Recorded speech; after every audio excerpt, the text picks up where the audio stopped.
lots of good presentations today. So what I will provide today an overview is how DevOps worked out in Skype, or not actually worked out, but has evolved, and what has been impact on operations. So change is hard.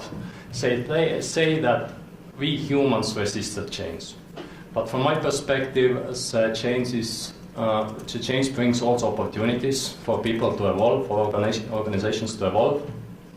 So let me first start with setting the stage. The DevOps journey started before it was called DevOps. We didn't even know that it started. Like looking back now, we know that it started, but this is what was then. So 2009, Skype was acquired by Silver Lake Investments Company, technology investments company, who bought it from eBay. Why eBay bought Skype? Mystery, nobody can explain it very well. But this was the case. And the only reason they bought it, they planned to beef up Skype, to change how Skype is working as an organization, and making it attractive to company with lots of finances available. And one of the things they do, one of the central things Silver Lake initiated, or the management put in place by Silver Lake initiated, was bringing in Scrum. So, and around 2009, 2010, it all started. Skype before that was one of the silliest company I know. All units, like there was separate web or front-end development team, there was back-end team, there was separate database development. If you wanted SQL, you go to that team. All siloed. And of course, operations run siloed as well. And it all changed with Scrum. So the team, engineering teams or development teams, were created to be self-sufficient. So all knowledge about database development, or if you have what different technologies needed to support that, each team had those. But then what happened? Microsoft was this company with lots of available finances and decided to buy Skype.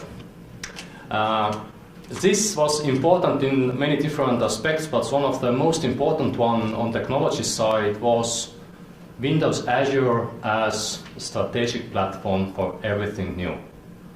Skype services, whatever will be built in the future, must go to Azure PaaS, like platform as a service. And in 2012, we had nice, healthy brick wall between development and operations. With back then about 40 different teams, in Skype we call it RV, which means release vehicle, which means a team doing releases or providing packaged codes. And around 100 services with about 400 different components working together. And all this Scrum change, all this technology change was made for development. So the biggest issue from that, or let's say what caused all the coming conflicts and development, was that development pretty much worked in agile, operations continued in technological silos.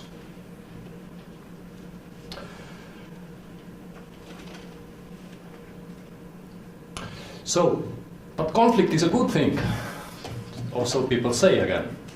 So from fashion industry, that actually you need to have a conflict. You need to have compelling enough reasons to create a change, to generate ideas. There must be a way out of this pain. And what pain it introduced. So first a word about platform. So Skype, what we call Skype DC or Skype Data Center platform, is actually quite simple. Like we co-locate in different regions, in different data centers.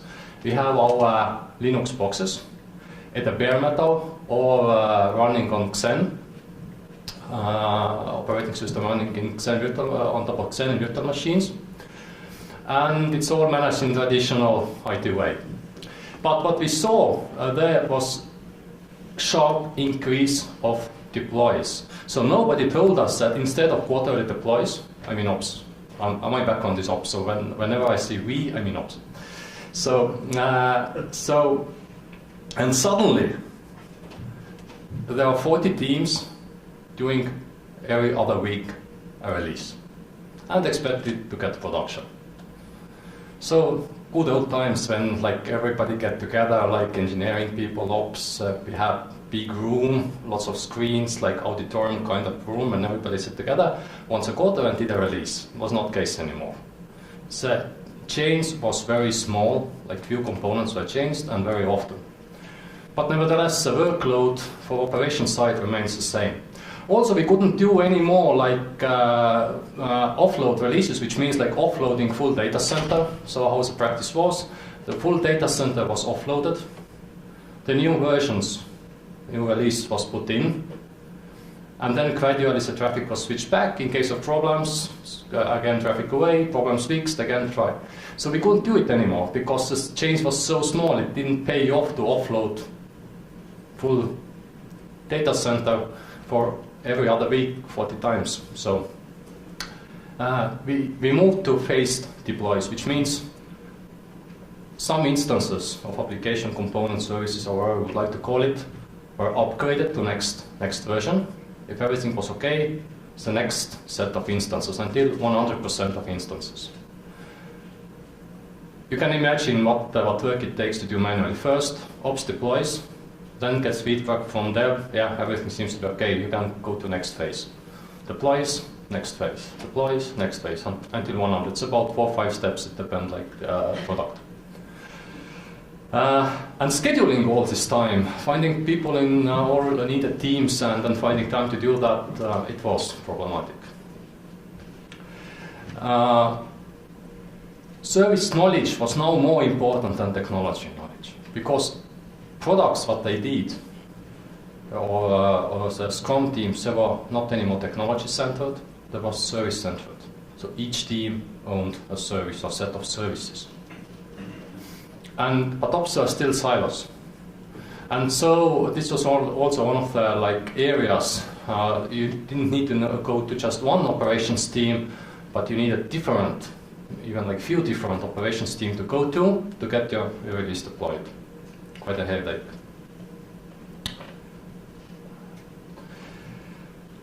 On Azure, on the other hand, so Windows Azure platform as a service, the decision was made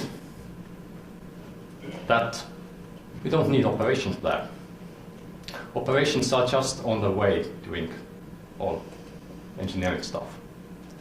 And also, we give free hands for every engineering team going to Azure because it's a platform as a service, it's quite standardized. You have your restrictions, how bad it can be if everybody can figure out their own way, how to deploy their service, how to manage their service, how to monitor their service. Yes, some tooling and some guidance on architectural level was provided, but all those teams were pretty much on their own. The problem is that end user perspective, services are running cross-platform. It's not just like it's contained within one platform. To talk for end user, maybe you initiate your transaction here, you go through that different other platform, and so it was quite difficult also from that perspective to figure out so what's wrong, what's not working, why end user performance, why call establishing times are going down. So as you can see, there are lots of pain or lots of reasons what forced us change, what forced Skype change. So next I go to show you what were the outcomes here. About terminology. I was really happy to see Chris' presentation today about terminology. So what is DevOps and what's not, and all this discussion. Because from my perspective as well, like DevOps is mostly about culture and working tightly together, like seeing that business results or business expectations get delivered. So in Skype data center platform, what happened? So, okay, I mentioned like teams already like were organized on development side by service portfolios. what happened with development teams, management, I call this Silver Lake management, actually it's the same manager who came with Silver Lake, stayed with Microsoft first 2 years.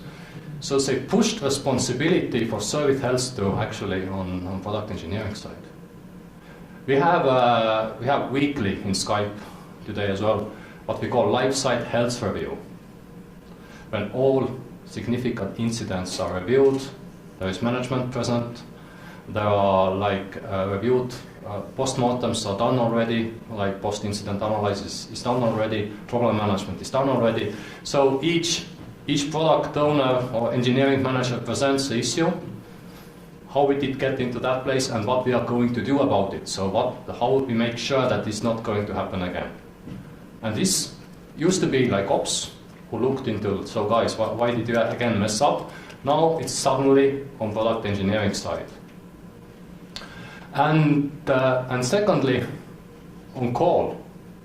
I think personally, I've been in operations, like in large-scale operations, about 10 years. On call, like getting a call 3 a.m. Nobody's happy about it. Like operations is not happy about it. Especially is not happy about it if there is a product engineering change that was done on previous day, on Friday, for example. Imagine that, and you get a call during the weekend. So, but now suddenly devs started share this responsibility. It was not only ops who was called; it was devs as well. So there was interest, like we saw today previously. Totally two different goals, like dev side getting more change, on operation side more stability. Now suddenly devs are interested about more stability as well because they have also service health, and they need to pay with like hours, rest hours if something goes wrong. On operation side, there was nothing we could do like in terms of technological silos. We needed also. We actually, 2013, we switched teams over to be also aligned to services or product portfolios. Which means also that the teams needed to support a variety of technologies. We only exception have a database. I will explain a little later why it's that. But this is what we did also on operations side. So now development has its counterpart on operations, and they both speak about services. We also asked developers, so what do you want us to do? Like, where can we help you more? Tooling. I will in end of the presentation I will show some tools a little bit, give some glimpse, but where we focused is that we try to eliminate those barriers between like getting something deployed. So you don't need actually operations, you can pretty much like easily automate it. JCAD, Relman, Relogger, all our internal names. JCAD stands for Jira Controlled Automated Deploy. Relman is our database release manager, and Relogger is our database logging system, real-time logging system. They also asked for monitoring self-service API, so creating a monitoring new checks, new graphs meant you sent a ticket to NOC. NOC implemented it maybe in a few days, and it was too complex. And then it went to our monitoring development team who implemented your check or alert or graph. So a few words later about this. And service intelligence, it's what's going on. So like what just presented before me by Jonah, like what's going on? So what's actually happening inside? And service intelligence is something that actually runs on code paths. So we are not interested so much, it's not replacement for monitoring, but we are more interested about trends. So what are our infrastructure behavior, what are our application behavior, and the main goal is actually to find potential service improvement areas. And then operations also kept running service management processes. Skype is quite regulated. We are under SOX controls, we are under PCI DSS, maybe some others. And so we need some kind of like change management control. You cannot just go and deploy. You need to have separation of duties, you need to have approvals. because regulation is evolving where it's very slow speed. So lots of stuff that you need to do simply because of regulation. Okay.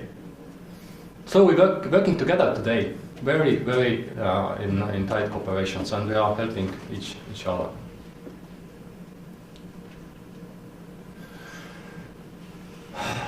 Found this on Cloudify.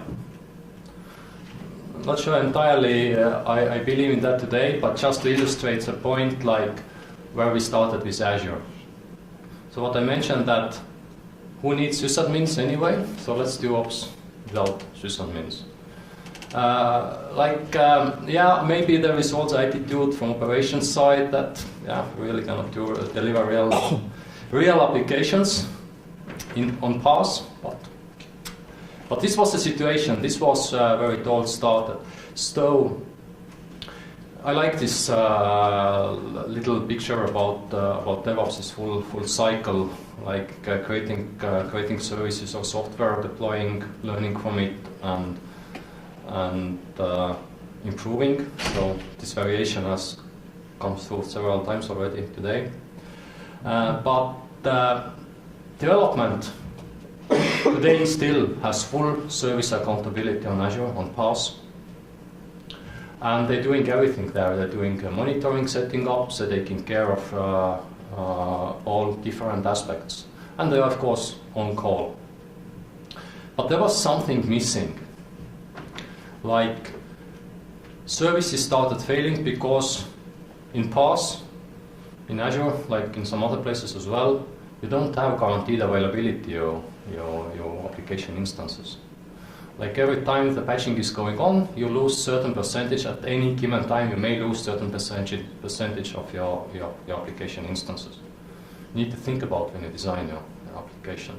Then you may lose a data center, whatever reason. Like this is also totally normal, expectable. Hardware is expected to fail.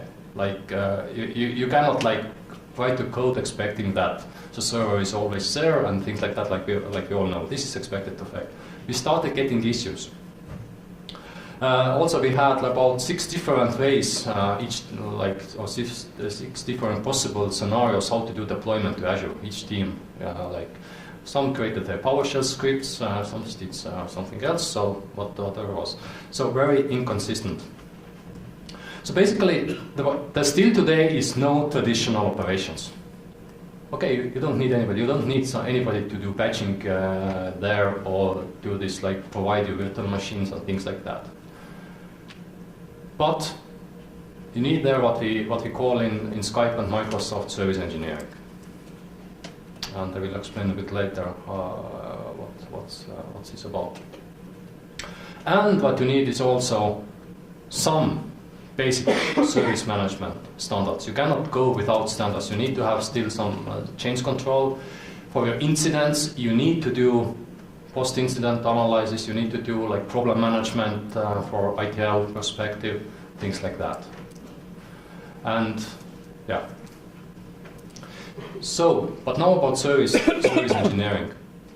So basically, the diagram on the right is pretty much the same what Jonas showed already today. Instead of analyze, there is learn, and maybe some other things are different. But those deliver and operate. Those used to be like traditional areas for operations. Service engineering actually is automating, like it's operations. So, okay, I'll put it. So operations are evolving to service engineering through automating themselves out on those like repetitive tasks, like delivering, like deploying software and doing day-to-day operational tasks. Everything could be automated. Instead, now service engineering is shifting focus to these green areas. So first, we have to make sense of the data we measure. Again, it's so familiar, like Jonas, you said, like there is lots of data, but actually how to make sense of the data. Now we are facing a situation that there is so much data, so we ask a product, okay, what's your reliability data? How you measure reliability? So we potentially, okay, we don't get 40 different answers, but we get 20 different answers, still like too much. So how to map actually the data to service KPIs or to metrics, so to understand. And then to analyze the data and to learn, so what can be changed, what needs to be changed, and most importantly actually, service engineering participating in design and bringing in this I don't want to say actually non-functional, but let's say operational features. Because still operations value is to understand about Jira resilience, about scalability, about monitoring a bit better than software engineers. And again, a picture on the left I like, because on operations side, this like bringing this feedback, bringing this visibility, what's going on. And most importantly, like maybe it's different case for different companies. From my perspective, Skype is complex product, and like I said, we are running multi-cloud. So I didn't bring in. We have 2 additional clouds actually. We have what the Microsoft called Autopilot, and also in Microsoft what we call the Edge. But Azure and Skype DC are the most significant ones. But services are running cross-cloud, and there are today around 200 services. And somebody needs to look at the end-user experience. When you have 40 or 50 different product engineering teams, each of them tend to focus on their specific set of services. But end-user scenarios tend to be owned by no one. So service engineering is like also measuring from end user perspective. So we are using today, like also I asked about synthetics, we're using synthetics quite a lot, yes, difficult to maintain, but not in hundreds, not even thousands. And using external provider who actually runs our synthetics transactions on website. So we get from there both like availability and processing time perspective, so we get some understanding how it's implemented. And also we are looking at the RUM, real user monitoring scenarios, so executing snippets in client environment or end user environment to learn about it. And then analyzing with other data and making it visible or going to then product engineering teams and asking, okay guys, we spotted like that, do you see it's a problem or not? Okay, now a few words about some tools what we have.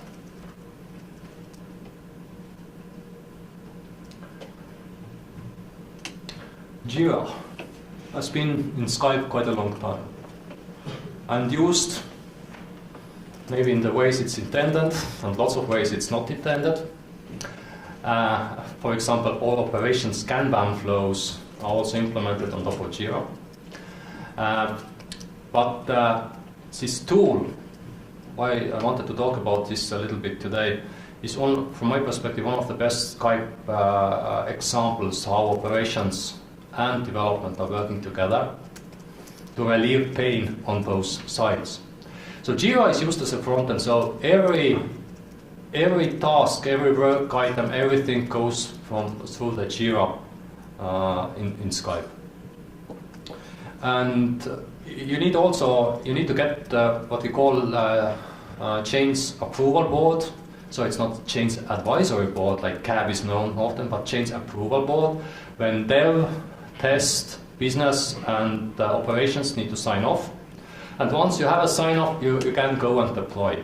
And when I said about all these phased releases and lots of them, so JCAD solves the problem for us.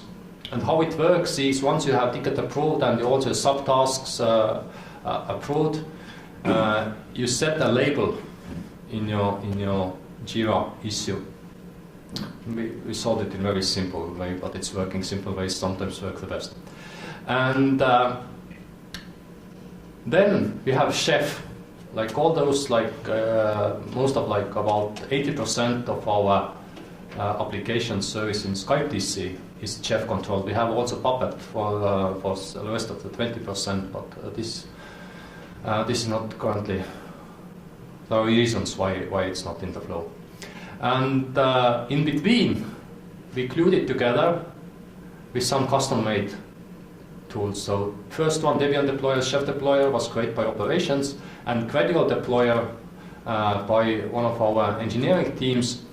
And in Ruby, this is like most complex part, it actually randomly selects application instance. For example, when you say gradual live 1, it means 1%. It selects the lowest number possible of instances, does deploy. And then once it's verified by product engineering or by developers that everything is okay, it can change the label, whatever number, up until 100. And the same process is used in QA. We have some, like, this is also like some diagram how it all works. We use lots of reliant statuses. We have additional custom built like tools that help automatically to create Jira tickets. So ATC, air traffic control, quick build is important part of this, but it's all through built like that just changing a status and having required approvals in place, you actually can initiate production changes directly. Today there is no operations involved, only operations give today approval and do one status change, the final status change, but we're also getting rid of that. So one of my teams used to have like 80% of its resources consumed by releases, doing releases or release deployments. Today they do only exceptional cases like maybe like I don't know, 5%. So about 3 times, more than 3 times reduced actual people, our people involved. So something doesn't go like expected, then operations are involved. Yeah. Okay. So what about JCAT? So next one, I just grabbed. There's just still complexity. I just grabbed a slide from our monitoring tools team, our monitoring and insight tools. Skype is building its own monitoring. So we have forked Nagios and Cacti. And when we asked from product engineering teams, some developers, so what you need most? So one of the things was we would like to have a tool so we ourselves can create monitoring graphs and alerts. And so we decided to create something for them, and even more than that, they just cannot create it, it's API. So basically, you can have all your monitoring configuration part of your code, part of your release. So you don't need to go fill some fields, check some boxes, do things like that. We made it really easy. It's XML. It's XML documents, what we call work sets, which are like declarative definitions of monitoring and alerting elements. And we built some logic behind, so it's also change control. So you have like access control. You have things like when you have version control. So when you apply a work set, you modify it. You apply it. For example, if you deleted anything from that work set, it also will get deleted from the monitoring system. And it's transactional as well. If something goes wrong, some errors are there, then it rolls back to previous clone version. We're also providing here templates for developers, so to tell, okay, we have a monitoring standard. This is the things you should be monitoring. Here are templates for you. So make it also easier for them to implement monitoring, what needs to be monitored or what should be monitored and how, things like that. Yeah, and this is also like one of the feedback we get from our developers, that long tool that they waited for a long time. Again, it decreased operations involvement, give more control to engineers, to developers to do their work, and don't run the operations every time, to make it more efficient. Lastly, about service intelligence.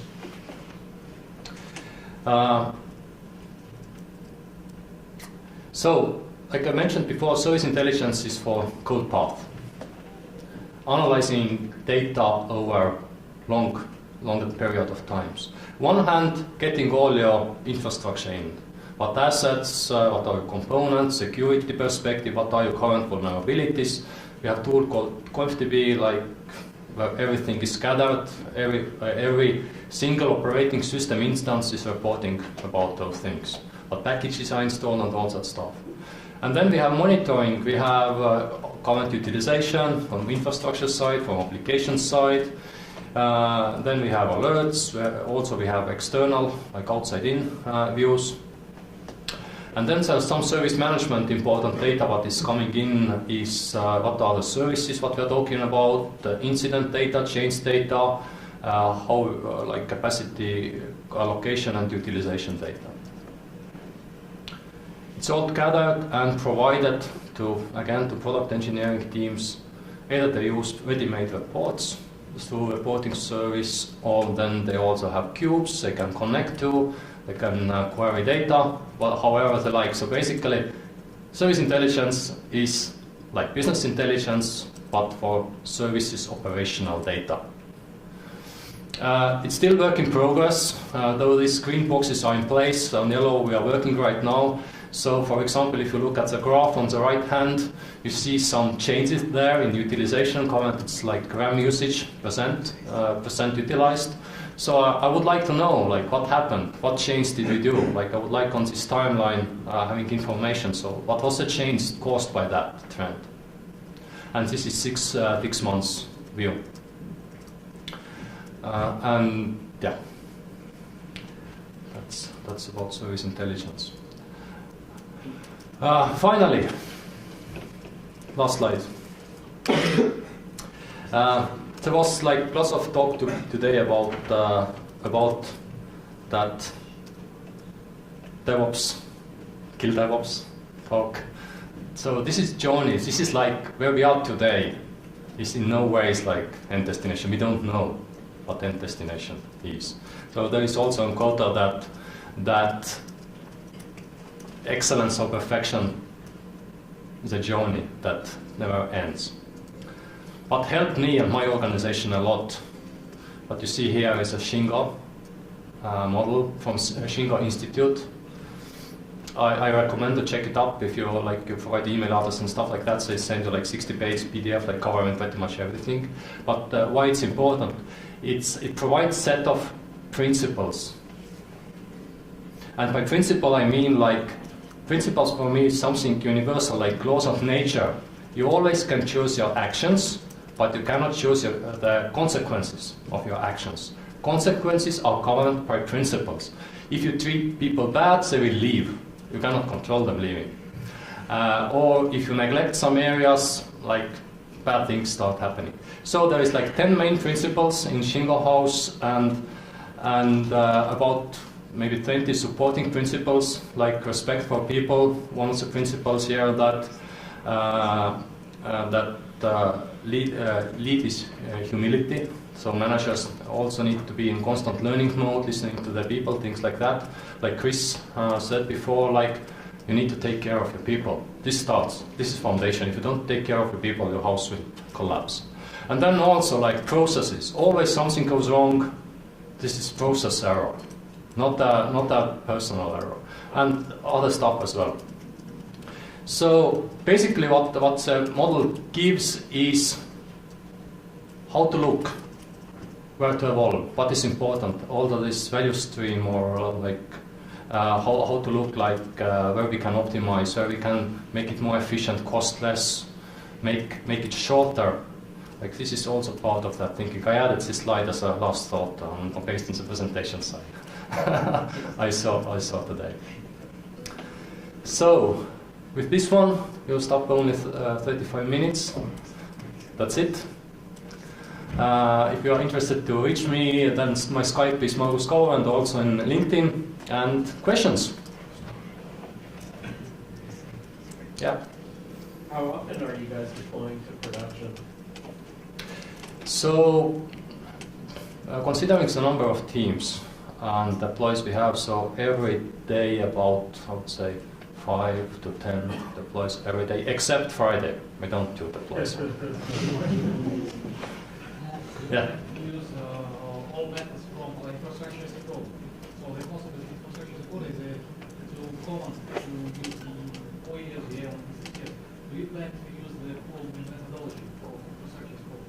Okay, this was a question about the infrastructure as a code and if we plan to use everything. I assume your question was like about monitoring, because this is also pretty much like infrastructure as a code. We have not clearly decided it yet, because we are doing technology change, everything is moving to Azure. When you already have it, like in past you already have it from scratch. You basically everything is part of your code. If you deploy to Azure, you define already like how many instances, in which configurations, and where they go. So you plan to integrate the Skype tools to the Azure? Yeah? So Azure is where we're moving our services. Okay. Any other questions? Yeah. Are you running Linux on that? I mean, sorry, are you running Java on Azure or .NET? Like, are you moving to .NET by in Azure or? So this is one of the difficulties why we cannot move very fast in Azure, because everything will be built from scratch, mostly in C#. Yep.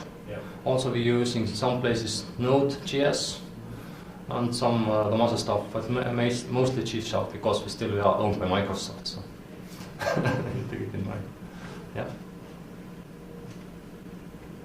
Do you enjoy the cheap process integration into C#? Sorry? Do you enjoy the cheap integration in Windows? It's I'm not directly involved as I'm running in operations in Skype, but how to say what's a politically correct statement here? It comes with pain, like every change comes with pain, but I think eventually, like the scalability what we get, the global reach what we get, and all this, we can't forget all the management, all these collocation, things like that, it pays off eventually. It's not easy for developers, but I think even like technology change is not the one that was a difficult one. Getting people on call, like software engineers, getting them on call, like this cultural shift is actually much more painful than anything else. Yeah? What are the services that operations provide to you? You mentioned monitoring, but anything else? So today, like largely operations still is working with this Skype data center platform, keeping it up and running, because we manage all like our infrastructure, operating system, all things like that. But we are trying to separate pure operational stuff, like all this up to utilization layer. It's basically today already separate team. Also technology like NetScalers, what we use for load balancing, for example, separate team supporting it, DNS solutions, separate team. So we're trying to make a cut between like actually transforming Skype DC as a platform is its own platform operations. So making this separation. But today largely as we're still supporting, patching like is a headache. Like now again Debian decided to come out with Chessy, announced like in April.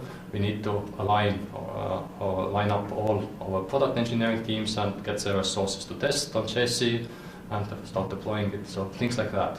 So we get busy. But mostly whenever we have free time, we focus on building tooling that can help us to do our work, like improving monitoring, building this service intelligence. A year ago we didn't have service intelligence. We decided to allocate some people and to start building it. And yeah, this is like where we are getting. So tooling, automation. So. I have one more question. Yes. You didn't mention anything about logs. It was more about metrics and checks. What are you doing log-wise? I mean, if you look at logs, how do you use them? Do you aggregate them? Okay, the question was about logs. How we are working with the logs. Like getting from applications information, we have two ways basically today. One way is inside the application, or then using the logs. And how we use the logs is actually we dig out from the logs any useful information. So like there are some looking for some specific patterns, things like that, and actually store this information in raw format, like not to lose this like resolution. We store it and use it for monitoring and metrics. So we use log for that, but we don't keep logs for long. It's mostly like our developers need logs for 1-2 months, not more like actual like raw logs. Can you say you're using application insights on Azure? Or? We are moving there. But Azure has also a new tooling called CMA, Cloud Monitoring and Analytics. Yeah. So we are also looking into that. All right, that's it. Thank you.